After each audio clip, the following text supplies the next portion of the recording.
Insetos gigantes, colossos minúsculos e baleias que antes eram pequenas e viviam na Terra. Na história do tamanho, expectativas se invertem. Os ratos são os heróis. As formigas são as rainhas. E os seres humanos estão ficando maiores. As pessoas terão 2 metros ou até 2,5 metros. O tamanho importa, hoje, em evolução. A história da sobrevivência.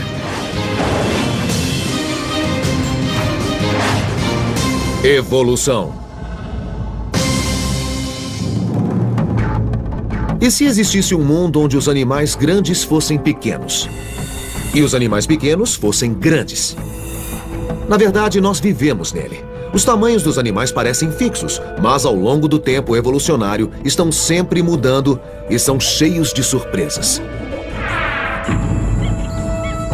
Hoje, o maior animal terrestre do mundo é o elefante africano de savana. O maior tem 4 metros de altura e pesa 11 mil quilos. As formigas que fervilham no chão são bem menores, é claro, e pesam menos de 1 grama. Os elefantes pesam mais que as formigas, certo? Errado. A biomassa é a soma total do peso de um grupo de animais ou plantas. O incrível é que a biomassa das formigas corresponde a 20% da biomassa de todos os outros animais terrestres. Embora cada formiga seja minúscula. De fato, as formigas dão de 10 a 1 nos elefantes. A biomassa destes é 3 milhões de toneladas e a das formigas, 33 milhões. Peso, comprimento, altura. Nada é fixo. Nada é certo. O tamanho muda porque é capaz de determinar o destino de um animal. Para os animais, o tamanho importa. Faz diferença em todas as interações com outros organismos. Faz diferença em como vivem em seu ambiente. Afeta quanto precisam se alimentar, do que podem se alimentar e afeta quem se alimenta deles. Tudo depende do tamanho. A história do tamanho é uma série interminável de episódios de ficção científica. Insetos grandes como aves. Parentes de elefante pequenos como pôneis. A única diferença é que essas histórias são fatos científicos. Adoraria ter um mamute em casa. Os mamutes pigmeus, parentes dos elefantes, viveram nas Ilhas do Canal, na costa da Califórnia. O paleontólogo Larry Eggenbrod foi o primeiro a identificar esses mamutes pequenos, mas adultos, em 1994. Recebi um telefonema do Parque Nacional das Ilhas do Canal e disseram que haviam descoberto um esqueleto grande. Queriam que eu determinasse se era um mamute. Os mamutes surgiram há cerca de 1.800.000 anos, e algumas espécies ainda existiam 4.000 anos atrás. Os mamutes eram maiores que os elefantes modernos e mediam mais de 4 metros. Mas o que Eggenbrod encontrou na ilha era estranhamente menor. No Museu do Mamute, em Hot Springs, Dakota do Sul, Eggenbrod compara esses animais. Esse é um fêmur de outro mamute, o mesmo que encontramos lá. É um fêmur direito, mas pode ver que é muito pequeno, uma fração do tamanho deste grande mamute colombiano. Um estudo do desgaste dos ossos concluiu que o animal menor não era um filhote, mas sim um adulto plenamente desenvolvido. Depois dessa descoberta, anos de escavações revelaram que toda uma comunidade de mamutes pigmeus tinha existido na ilha. Na ilha, o tamanho médio dos mamutes é de 1,60 m. Esses mamutes tinham 1/10 do peso e metade do tamanho de seus parentes continentais, e ainda existiam há 20.000 anos. Por que a evolução os tornou tão pequenos? Eggenbrod sabia que o ambiente desempenhou um papel. E que coisas estranhas acontecem com o tamanho de animais em ilhas. Nas Ilhas de Galápagos, no Oceano Pacífico, as tartarugas podem pesar quase 320 quilos, 3 vezes mais que as tartarugas do continente. A ilha de Komodo, na Indonésia, é o lar do maior lagarto do mundo, o dragão de Komodo, de 3 metros de comprimento.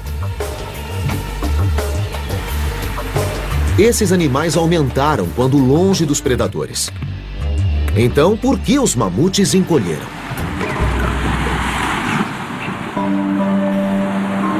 Eggenbrod buscou pistas na história da ilha. Ele descobriu que, com o tempo, o nível do oceano subiu. E o que era uma grande ilha com uma ampla costa se tornou 3 ilhas menores com picos íngremes e escarpados. Para sobreviver, os grandes mamutes precisaram subir cada vez mais os picos íngremes do interior da ilha para encontrar grama. E para isso, ser grande era uma enorme desvantagem. Como um carro mal projetado, o centro de gravidade deles era alto demais. Estudei os espécimes e descobri que o mamute continental só suportava encostas de 20 ou 25 graus, enquanto o mamute pigmeu tolerava inclinações de 35 graus. Ao longo de muitos anos, os mamutes grandes pereceram.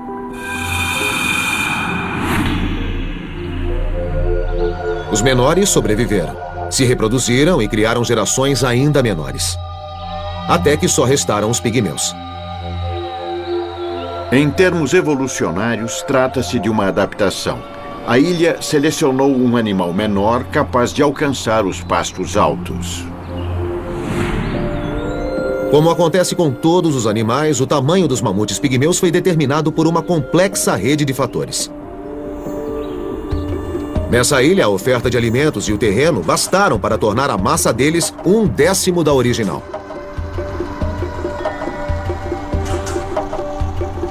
Conseguiram se adaptar e sobreviver. Até que os seres humanos entraram em cena. Acho que esses mamutes viram os primeiros humanos chegarem à ilha. E essas primeiras pessoas viram uma fonte de carne que era controlável. Lamento o fato de eles não estarem numa ilha à qual ninguém chegou.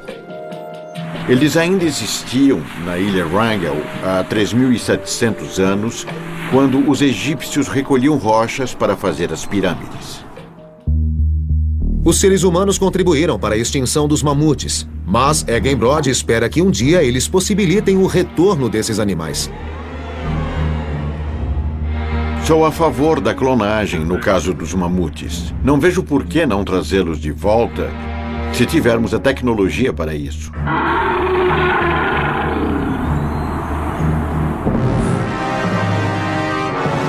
Tudo o que você imaginou em seus piores pesadelos agora se tornou realidade. Esse anúncio de um velho filme de ficção científica mostra uma abelha do tamanho de um carro. O que ela está fazendo? Está nos prendendo. Os insetos nunca foram tão grandes. Mas registros fósseis de 260 milhões de anos atrás mostram que realmente existiram insetos como a meganeura, ancestral da libélula, voando com asas de quase 1 metro. O Arthropleura, de 2 metros de comprimento, ancestral dos diplópodes. E efeméridas gigantes, com mais de 30 centímetros, maiores que um pássaro. Os insetos ficaram maiores devido a um excesso de oxigênio na natureza. Agora, num laboratório no Arizona, o paleontólogo John Vandenbrooks tenta tornar os insetos maiores. De novo.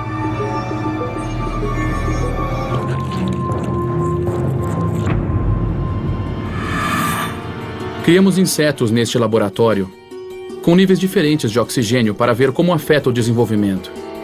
O maior inseto do mundo é o besouro Titanus, da América do Sul, que chega a 16 centímetros de comprimento. Por que não fica ainda maior? O nível do oxigênio atual é de 21%. E, ao contrário do que se pensa, o nível do oxigênio variou muito ao longo do tempo geológico. Os níveis de oxigênio foram os maiores já registrados quando os insetos eram gigantes. Por isso eles cresceram na época e não agora? Esse raio-x em vídeo de um besouro mostra o inseto respirando não por um sistema fechado, com pulmões e corrente sanguínea levando o oxigênio, como nos humanos, mas por uma série de tubos, como um canal de ventilação aberto, que traz o ar do mundo externo, através da carapaça dura e inflexível do inseto. Esses tubos se chamam traqueias e impedem que os insetos atuais cresçam demais.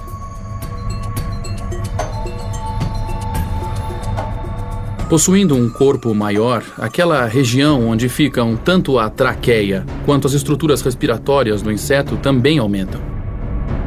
Quando o inseto torna-se maior, os tubos respiratórios aumentam e comprimem os músculos. Logo, ele atinge o tamanho máximo, porque o inseto sem músculos nas patas não pode fugir dos predadores. Os insetos de Vandenbrooks receberam níveis de oxigênio que aumentaram dos atuais 21% na atmosfera para os 30% que existiam no tempo dos insetos gigantes. O resultado foram insetos de 25% a 30% maiores. Como a traqueia pode extrair ar o bastante, continuando do mesmo tamanho com as próximas gerações, quem sabe quanto esses insetos ainda podem crescer? E se o nível de oxigênio voltar a subir?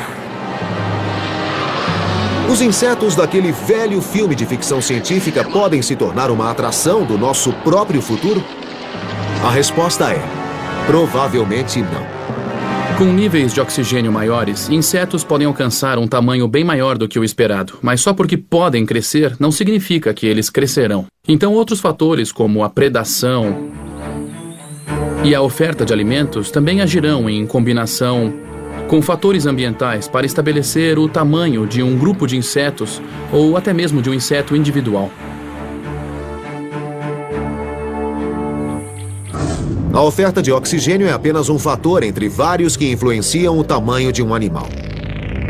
Alguns desses fatores, como a gravidade, conhecemos há muito tempo. Outros ainda são mistérios. Por exemplo, a baleia azul, que se tornou um dos maiores animais existentes. As mandíbulas desse animal são capazes de engolir um carro. Agora, esses dois cientistas acham que finalmente decifraram o mistério da baleia azul. Olha os músculos. Eu nunca vi nada parecido. Sim, realmente é inédito.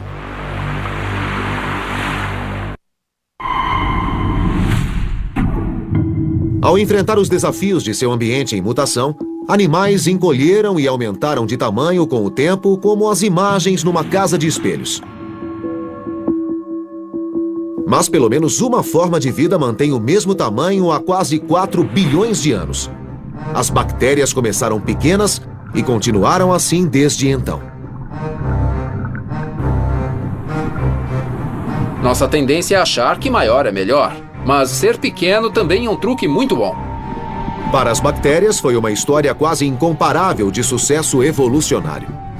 Se os seres humanos desaparecessem da Terra, 99,9% das espécies nem notaria que algo aconteceu. Mas se as bactérias desaparecessem, os seres humanos morreriam em horas.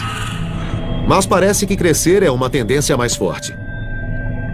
Há 1 bilhão e 800 milhões de anos, algumas criaturas monocelulares dividiram-se ou se uniram a outras para formar os primeiros organismos multicelulares.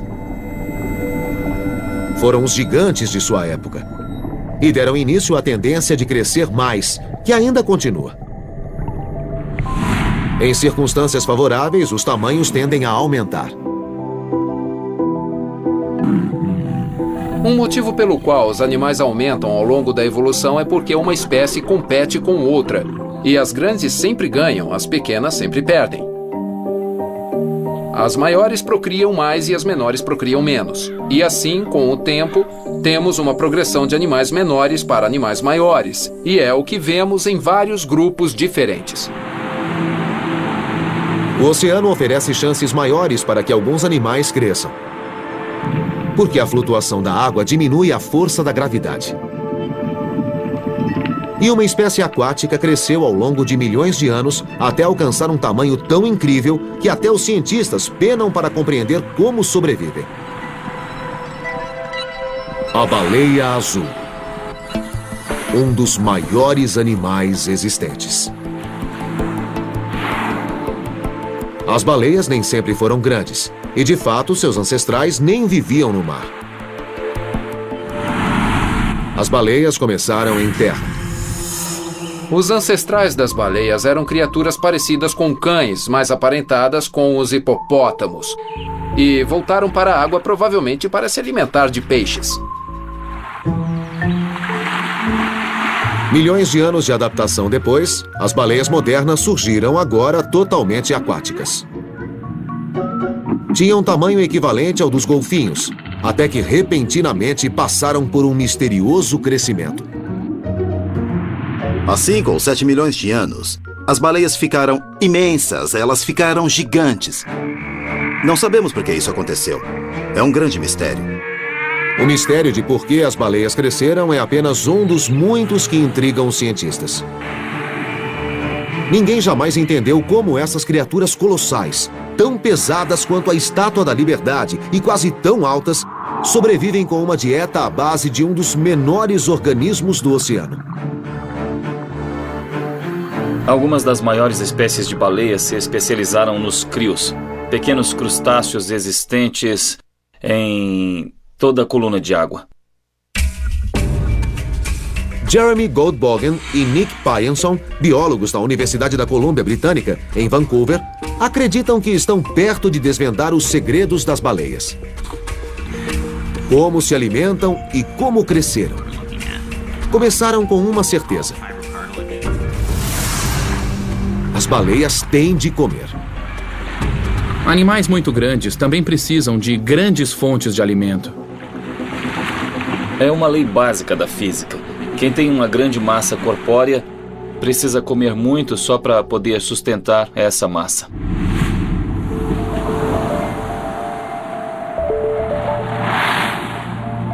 A baleia azul precisa de 1 tonelada de alimento por dia. Ela se alimenta na superfície, abrindo a boca para engolir até 68 mil litros de água de uma vez. O equivalente a 30 ofurôs. A baleia então expele a água de volta para o mar, mantendo os crios na boca. Consegue prendê-los com uma singular cortina de placas flexíveis presas ao maxilar superior, as chamadas barbas. Ao longo da evolução, perderam os dentes e desenvolveram as barbas. É um mecanismo simples de filtragem que extrai as presas da água. Mas mesmo com barbas, a baleia captura apenas 10 quilos de crio na superfície. Teria de fazer 100 refeições por dia, uma tarefa aparentemente impossível. Nós queríamos saber se as baleias conseguiam satisfazer suas necessidades de energia. As baleias não poderiam ser tão grandes se não comessem o bastante. Seu tamanho estaria relacionado com o modo de obter alimentos? Um grande avanço ocorreu por acaso. Em 2003, Goldbogen participou de uma expedição com o Instituto Oceanográfico Scripps e o Instituto Cascadian. Eles prenderam gravadores nas baleias com aparelhos de sucção para estudar seu canto. O estudo mediu a velocidade das baleias, a profundidade delas quando nadam. Mas as baleias não cantaram e os dados pareciam inúteis. Até que Goldbogen percebeu que as baleias agiam de modo estranhamente ativo. Uma análise detalhada revelou que elas se alimentavam a 180 metros da superfície. Esse refeitório secreto seria a chave do sucesso da baleia? Foi a primeira vez que vimos o que as baleias fazem debaixo da água. Pelo menos baleias desse tamanho. Com esses dados, a equipe chegou à primeira explicação detalhada da alimentação das baleias nas profundezas. Primeiro, a baleia mergulha e bate a cauda algumas vezes para ganhar impulso. Após 12 metros de descida, os pulmões da baleia fecham devido à pressão da água e ela cai como um peso morto. Ao avistar uma concentração de crios, ela subitamente abre a boca a quase 90 graus. A baleia rapidamente fecha a boca, expele a água durante 30 segundos e prende os crios atrás das barbas. Uma baleia adulta executa a investida em 6 segundos. Leva 3 segundos para abrir e 3 segundos para fechar as mandíbulas. Essa é apenas metade da técnica. A segunda envolve uma grande cavidade que se abre sob o maxilar inferior.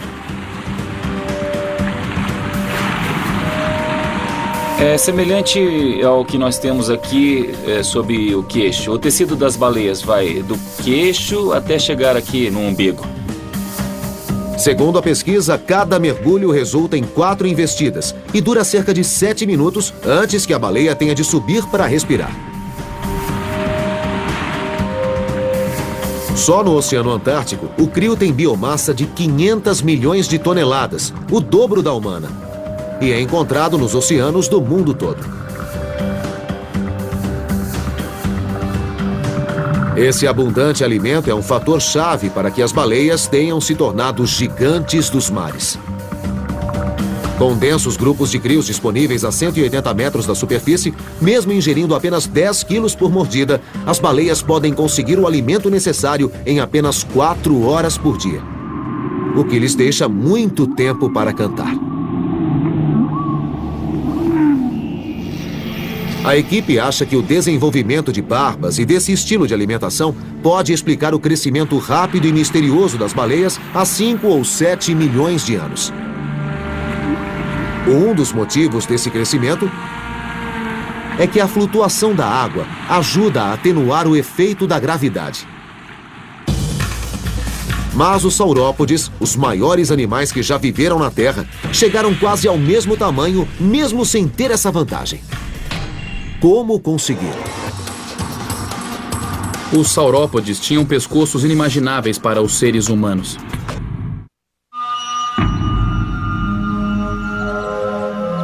Em termos de tamanho, nada na Terra jamais superou os saurópodes.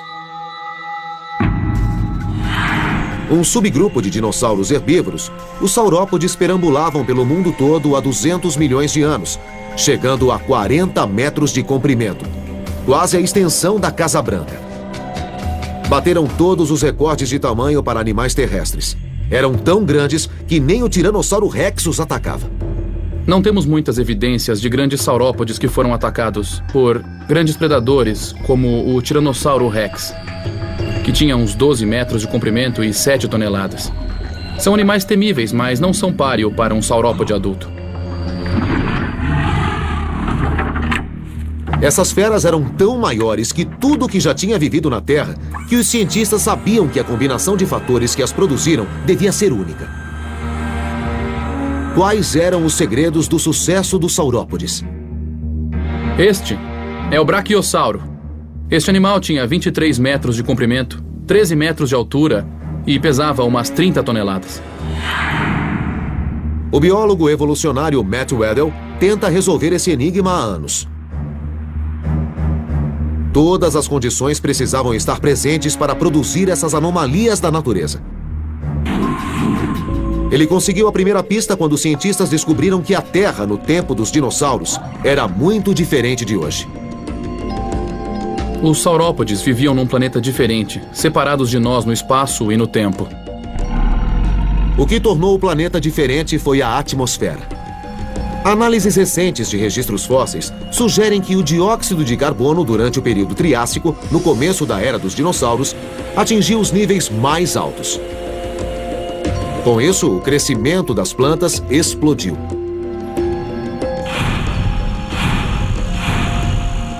Quando as plantas crescem nessas condições, elas praticamente dobram de tamanho. Mais plantas respirando dióxido de carbono significaram mais alimento para os herbívoros. E nunca houve vegetarianos que comessem mais que os saurópodes. Para os maiores saurópodes, a necessidade diária de alimento era da ordem de 1 tonelada de vegetais. Suas cabeças eram máquinas de morder. Eles não podiam mastigar a comida porque seus dentes não se encontravam, assim como os nossos. Eles só engoliam a comida e não paravam de crescer. Os saurópodes precisavam de relativamente pouca energia para comer. Um dos motivos pelos quais os herbívoros podem ficar maiores que os carnívoros. Mas ao longo de milhões de anos de evolução, seu tamanho cada vez maior fez com que precisassem de músculos gigantes para mover ossos cada vez mais pesados, incluindo o aparentemente inviável pescoço. O pescoço podia chegar a 12 ou 15 metros de comprimento. Então, como um animal conseguia sustentar e mover um pescoço tão longo?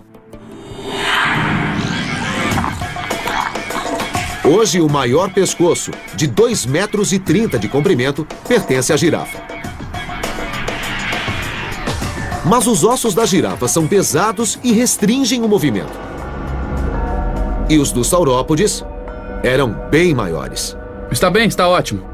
Esta é uma vértebra do pescoço de um supersauro. É a maior vértebra já encontrada na Terra. Tem 1,40 m de comprimento. Vamos compará-la com a vértebra do pescoço de uma girafa. Esta é uma das 7 vértebras do pescoço de uma girafa. Esta é uma das 15 do pescoço de um supersauro. Se os ossos do pescoço do saurópode fossem tão densos quanto os da girafa, as 15 vértebras do supersauro pesariam quase 5.000 quilos. Como o supersauro poderia levantar ossos tão pesados com músculos do pescoço relativamente esguios? Como seus ossos se tornaram rocha fossilizada, não se sabe quanto pesavam. Mas o Edel soube que o pós-graduando Brooks Britt, da Universidade de Brigham Young, em Utah, usava tomografia para estudar ossos de dinossauro. Britt sugeriu que o Edel examinasse os ossos do pescoço para ver se mudanças sutis na rocha fossilizada revelariam a estrutura original dos ossos. Nunca ninguém escaneou uma vértebra de um diplodoco em estado tão bom. A tomografia computadorizada oferecerá a primeira visão do interior de um osso de diplodoco de 145 milhões de anos. As diferentes densidades da rocha dentro do osso são invisíveis a olho nu, mas a tomografia revela que os ossos em vida eram levíssimos. Há cavidades por toda parte. Assim como pneus, os ossos são pneumáticos. Contém de 60% a 70% de ar.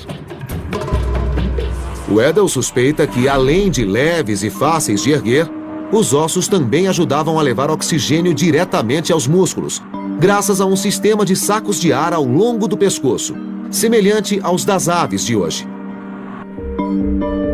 Os saurópodes provavelmente eram 10% mais leves por causa disso. Esses efeitos influenciam toda a biologia do animal. Ele não precisa de tanto oxigênio. Cresce mais rápido porque não precisa de tanta massa. Apesar de ocos, os ossos do pescoço eram fortes. O uso de espaços aerados é comum na engenharia. Dos tênis aos braços de guindastes, fortes e longos como um pescoço. O material que é substituído não serve a nenhum propósito estrutural. Os carneiros selvagens batem as cabeças a altas velocidades com uma força enorme. Mas os chifres são pneumáticos, e pneumático não significa fraco. Os saurópodes conseguiram a combinação perfeita para se tornarem uma anomalia. Ossos ocos, bastante comida e tamanho enorme para afastar predadores. Tinham todas as vantagens.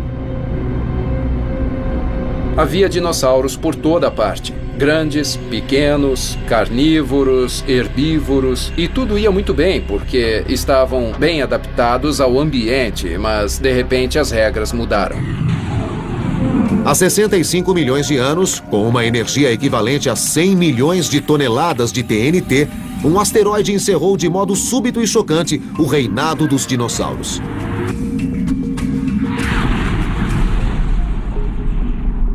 O calor da explosão percorreu o planeta e elevou a temperatura para 700 graus centígrados, matando os maiores dinossauros em questão de horas. O mundo se tornou um imenso forno e sua abundante vegetação foi extinta.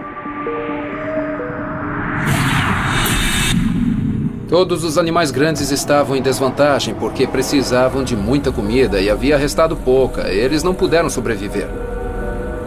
Mas os mamíferos estavam em grande vantagem porque eram pequenos. Todas as espécies com mais de 10 quilos, 70% da vida na Terra, entraram em extinção. As condições para a vida na Terra sofreram um reajuste radical. De repente, pequenos mamíferos de sangue quente, os ancestrais dos roedores, ganharam um passaporte para o sucesso.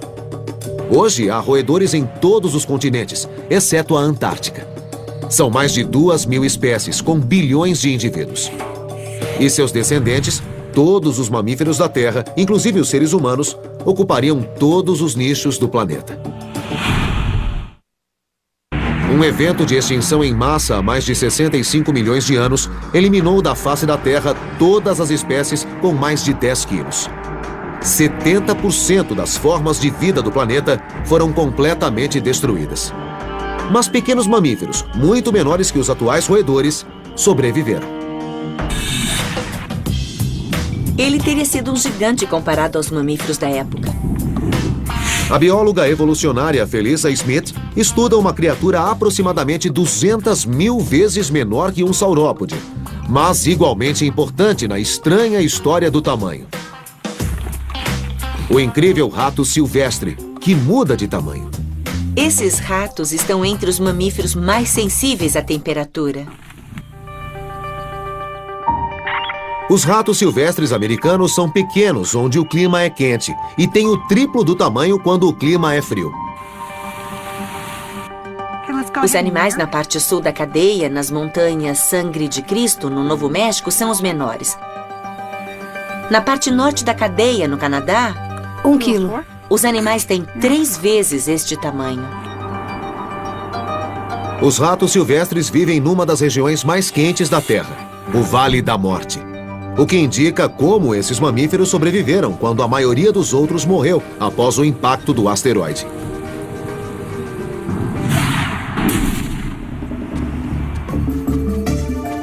No Vale da Morte, durante 3 meses, a temperatura é acima de letal. Então, como os animais sobrevivem? Eles são noturnos, mas isso não ajuda muito quando a temperatura à noite é de 48 graus, ainda acima de letal. Smith fez várias viagens ao abrasador Vale da Morte e descobriu o segredo da sobrevivência do rato silvestre. Os animais constroem enormes tocas. Descobrimos, para nossa surpresa, que cavando túneis profundos, alguns desses animais chegavam a um lugar do outro lado, 20 graus centígrados mais fresco que o exterior. O que é uma grande diferença. Essa vantagem lhes permitiu sobreviver. Para os ratos silvestres do Vale da Morte e para os primeiros mamíferos, ser pequeno era uma vantagem. Eles puderam se esconder e sobreviver com pouco, até que as fontes de alimento voltassem e a vida na Terra florescesse novamente. Os mamíferos se ramificaram em milhares de espécies, de leopardos, coelhos, a seres humanos. E 3/4 dessas espécies aumentaram de tamanho com o tempo. Quando estudamos a sequência de fósseis, vemos que em várias espécies os animais se tornaram cada vez maiores. Não diria em todos os grupos, mas em vários deles. Por exemplo, os cavalos na América do Norte têm um registro fóssil que documenta o aumento de tamanho ao longo de dezenas de milhões de anos. No sentido evolutivo, a seleção sempre é para tamanhos maiores. Facilita a conquista de parceiros, a luta de outros indivíduos no caso de carnívoros e o roubo de carcaças de outras espécies. Há muitas razões para ser grande. Blair Van Valkenburg leciona Ecologia e Biologia Evolucionária na Universidade da Califórnia. Especialista em lobos, do passado e do presente, Valkenburg afirma que o tamanho aumenta o risco. Os mamíferos carnívoros cresceram até atingir um ponto de virada. É muito interessante. Os mamíferos carnívoros podem ser divididos em 2 grupos dependendo do tamanho. De um lado, os com menos de 20 quilos e de outros com mais de 20 quilos. Acima de 20 quilos, os mamíferos carnívoros passam a comer presas bem maiores. Caso contrário, teriam de caçar com muita frequência. Imagine um dia na vida de um lobo. Ele diz, vou comer ratos hoje. Ele sai e caça um rato. Gostei, mas ainda estou com fome. Então caça outro rato, continua com fome. Outro rato e outro e outro. E a cada rato ele gasta a energia que obteve com o rato anterior. Então, ele pode passar o dia inteiro caçando e nunca ficar saciado ou satisfeito. O equilíbrio entre tamanho, alimento e a energia necessária para consegui-lo implica que nenhum mamífero carnívoro pode ter mais de 1000 quilos, ou 300 quilos a mais que o mais pesado urso polar. Os animais não podem crescer infinitamente. Muitos fatores entram em jogo. Eles precisam conseguir oxigênio para manter os tecidos vivos. Se forem muito grandes, isso é difícil. Eles precisam conseguir bastante alimento. Se forem grandes demais, pode não haver alimento suficiente. A maioria precisa se movimentar o tempo todo e sustentar o peso do corpo. Se forem grandes demais, é impossível. O lobo pré-histórico surgiu há cerca de 9 milhões de anos e pesava 68 quilos, o dobro do lobo cinzento atual. Foi um sucesso evolutivo por algum tempo. Mas ele não conseguiu se adaptar quando uma mudança climática extinguiu parte das suas presas. Após 100 mil anos de convivência com seu parente, o lobo cinzento, o comilão lobo pré-histórico entrou em extinção há 10 mil anos. Os dinossauros carnívoros, é claro, ficaram bem maiores. Mas mesmo um réptil eficiente como o Tiranossauro Rex não foi além de seu tamanho máximo. O Tiranossauro Rex teve limitações de tamanho porque dependia de carne. Estudos sugerem que carnívoros não podem ficar maiores que o Tiranossauro Rex. Às vezes não dá para continuar crescendo. E quanto aos seres humanos? Estamos ficando cada vez maiores e mais altos? E, portanto, correríamos risco de extinção? Não há dúvida que nos últimos séculos as pessoas se tornaram maiores, em especial na América do Norte. Em velhas casas coloniais, as portas são tão baixas que você se sente um gigante andando dentro. Mas se isso é resultado da mudança pela evolução ou pela diferença de alimentação, não sabemos exatamente. A altura humana é um mistério. E essa história é cheia de surpresas. Começando pelo fato de hoje sermos mais baixos do que há 50 mil anos. Acredite ou não, a agricultura não foi um progresso. A altura humana aumentou no mundo desenvolvido nos últimos 150 anos. De uma média de 1,60 m para os homens para 1,70 m e 12 centímetros a menos para as mulheres. O que explica esse crescimento? Uma alimentação melhor? Ou uma mudança evolutiva causada por um comportamento na escolha de parceiros que Darwin chamou de seleção sexual? Ou, em outros termos, o fato de as mulheres preferirem homens altos? De modo geral, prefiro homens altos. Se ele for mais alto e mais forte fisicamente, acho mais bonito. Gosto que sejam maiores para eu me sentir mais protegida. É mais atraente, não é? Chamam a atenção. Descobrimos que quanto mais alto, mais chances o homem tem de ser selecionado pelas mulheres. Sabe, as pessoas nem sempre compreendem bem suas preferências quanto a parceiros. Vamos lá! O psicólogo evolucionário Robert Cuspen estuda a preferência sexual humana colhendo dados no ambiente controlado de um encontro rápido. Eles têm só 3 minutos e nesse contexto a primeira impressão faz uma grande diferença, porque não haverá uma segunda. O que conta mais? Uma conversa brilhante? Até onde sabemos, a conversa não importa. Não importa o que eles dizem, não importa. Eles escolhem características físicas como a altura. Em escolhas influenciadas pela evolução ao longo de milhões de anos, os homens desejam mulheres com índice baixo de massa corpórea, as magras. E as mulheres desejam homens altos. Assim como no mundo animal, quando procuram um parceiro, as pessoas procuram traços relacionados com um bom DNA. Descobrimos que quanto mais alto, mais chances o homem tem de ser selecionado pelas mulheres. Um estudo recente feito com uma classe de West Point mostrou que quanto mais alto o homem, mais filhos ele tem, principalmente por casar uma segunda vez. No mundo todo, a história parece ser a mesma. Em todos os lugares do mundo onde há pessoas que arranjam casamentos, um critério sempre presente é que o marido seja mais alto que a mulher. Indivíduos mais altos podem ser mais sexy nesse sentido. O antropólogo Barry Bogan estuda o mistério do crescimento humano na Universidade de Loughborough, na Inglaterra, há mais de 20 anos. Começou com os mais antigos ancestrais do homem. Eu tenho aqui na minha mão um molde do fêmur, ou o osso da coxa, de Lucy, a famosa Australopithecus afarensis. Lucy e o seu grupo eram muito baixos, mais que os pigmeus modernos. Os homens tinham menos de 1,40 m. Veja que esse fêmur encaixaria bem aqui. A partir desse começo modesto, os humanos cresceram até atingirem uma média de 1,82 m há 50 mil anos. Mas foi um ponto alto que temos de voltar a alcançar.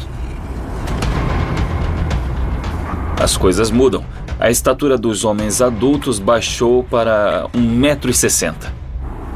O que causou essa reviravolta? Como em outros episódios da história do tamanho, uma mudança no ambiente eliminou os alimentos dos humanos e os forçou a buscar novas fontes. As pessoas não comiam tão bem. Seres humanos que antes caçavam e recolhiam os alimentos não encontravam o bastante e começaram a colher alimentos que cresciam nas pilhas de lixo. As sementes brotaram e eles disseram: "Ei, nós podemos comer parte do lixo."